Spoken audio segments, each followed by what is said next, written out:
So here's a big question for you. Is ignorance bliss, or is it something else? I sort of suspect it's something else. So I've got a very interesting book to talk about today, and I've been a bit back and forth trying to decide, is this the book I'm going to talk about? Because this book is a very interesting book and there's a lot of reveal in it. Obviously the book I'm talking about is called The Real Anthony Fauci.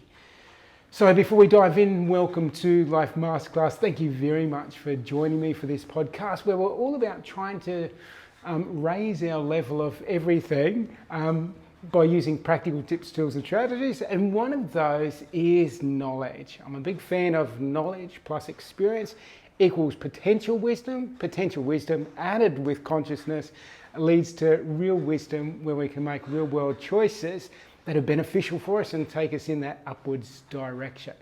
Now I'm coming to you all the way from beautiful Bali, and beautiful Bali is pretty rainy at the moment, so you might hear some pitter-patters of rain in the background.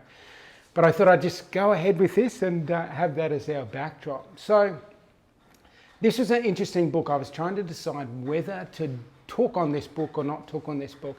The very interesting thing for me, and I'm going to talk about the author of the book and sort of get a little bit of a context there. So the author of the book, Robert Kennedy Jr., his father used to be the Attorney General of the USA, assassinated. His grandfather, JFK, President of USA, assassinated. So he comes from a very well-known family, the Kennedy family. And here's the thing with him. 10 years ago, he was the darling of the environmentalists, darling of liberalists, darling of talk shows, because he was doing this stuff. He's an environmentalist lawyer litigator, and he was doing a lot of work around, challenging industry that were dumping waste into the river system, so adding mercury into the water and that sort of stuff. So, very well regarded as a person who cared deeply about people, cared deeply about the environment, and was very well received. And where did that all go in a different direction? And why does him writing a book have such controversy to it? It was one of the highest selling books last year in 2021, but didn't get any mainstream media coverage. Obviously talking about, like I said, a sensitive subject, this gentleman by the name of Anthony Fauci and things around it. The thing with his work is Robert Kennedy Jr. would be putting litigation and cases into the highest courts in America against agencies, government agencies like the Environmental Protection Agency, challenging them to be a better watchdog for managing industry and making sure industry don't pollute waterways and all that sort of stuff. So that's what he's been doing. Where did he get into this space of having a lot of controversy thrown in his direction? It was when he started challenging about what's in vaccines. And that was the bit that started people stepping back. He sort of stepped over the line. He stepped into talking about that industry, which is pretty fascinating.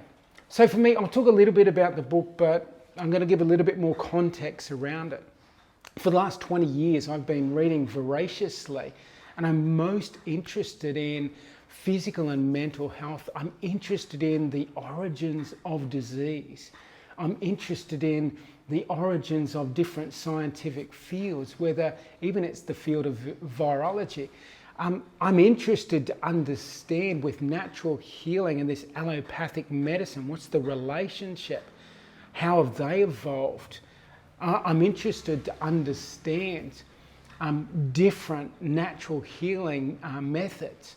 And I'm interested to understand again, what is within these different industries. I'm interested in what agencies are governing, what gets put into pills. I personally think, we're overprescribed and we're over-medicated and we're steered away from natural healing modalities, and those are a bit poo-pooed, whereas they used to be the thing that had prominence, certainly in the sort of early 1900s and through parts of the 1900s, before there was all this money, power, corruption, all that sort of stuff. Now, his book has got about 2,000 plus footnotes, reference points. There's like hundreds of doctors and scientists and researchers that have been involved in putting this book together. It's a challenging book to read in that, some of the ethics that is exposed, some of the corruption that's exposed, some of the nefariousness that is exposed through this. And it really does read like a dossier given within a court setting to say, here's the evidence we have on what's been going on behind closed doors and behind revolving doors, and the crazy relationship between the regulating agencies and the industry they're meant to be regulating, and those industries that are regulating are paying significant amounts of money into the regulating agencies. So that's a little bit weird. Then you've got this revolving door things where people from industry go into government, people from government come in, it's a mess.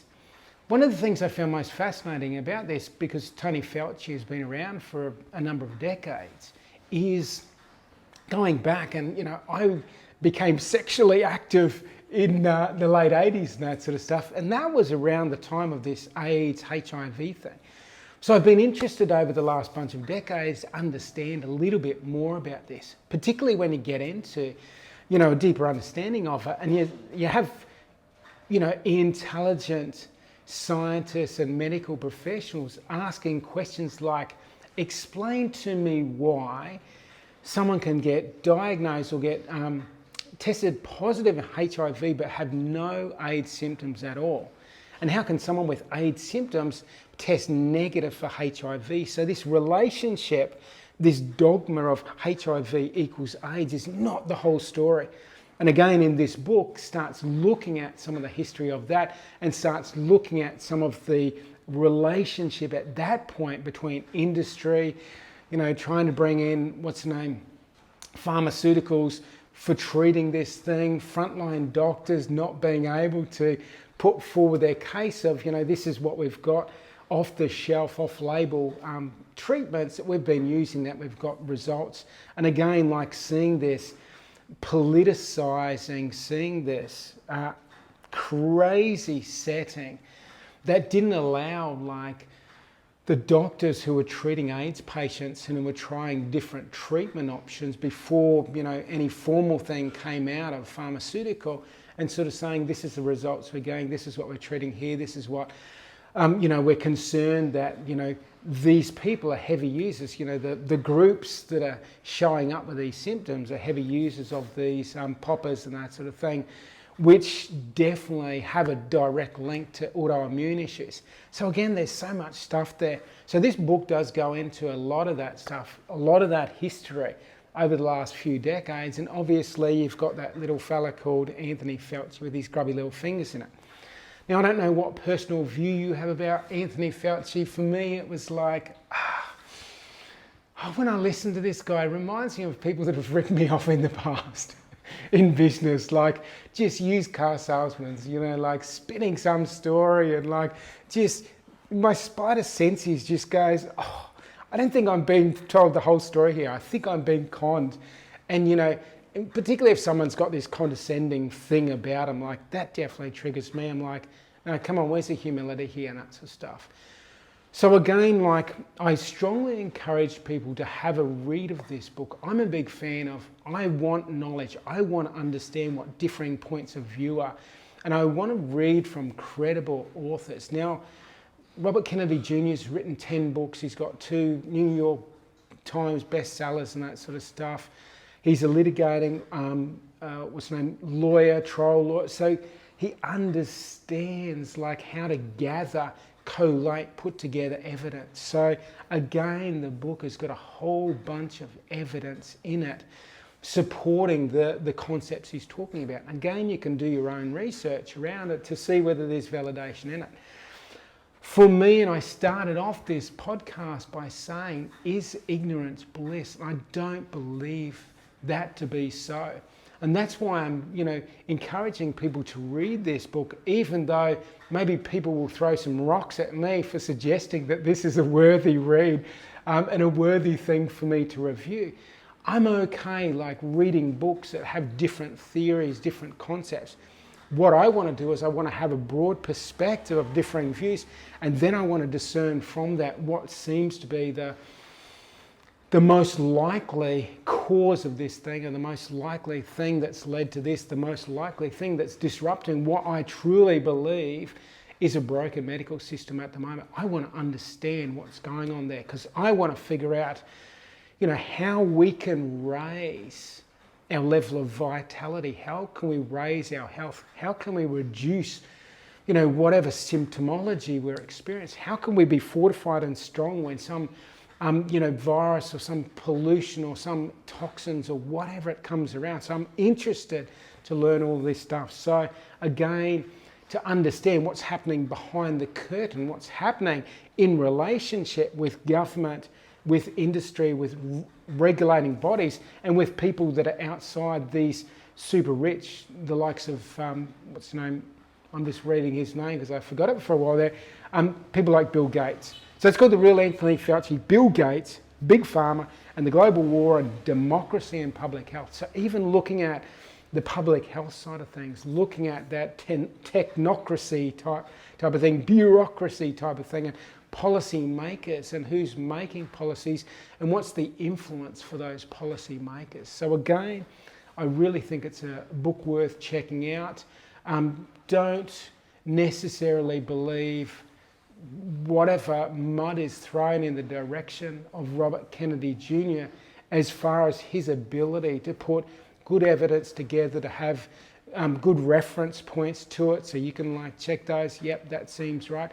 So the book seems very credible to me. So again, read the book and then make your own point of view and recognize and realize and understand and know without a shadow of doubt that ignorance is not bliss. Ignorance is not bliss. It's bliss for a little while until it swings back around and bites you on the butt. And that's likely to happen if we go through life, steering away from uncomfortable stuff or uncomfortable hypotheses and theories and stories and all that sort of stuff. So do check it out, zip it. That's the last I'm going to speak on it. If you want to reach out to me for any other reasons, any other help, support, don't hesitate to reach out. And thank you so much for joining me for this. Thank you for listening through this. I hope you're having an absolutely fantastic day. If this is of interest to you, do share it. If you read this book and find it interesting, do share it with other people. So I hope you're having an absolutely fantastic day wherever you are on this beautiful, gorgeous, incredible planet of ours. All the very best and take care.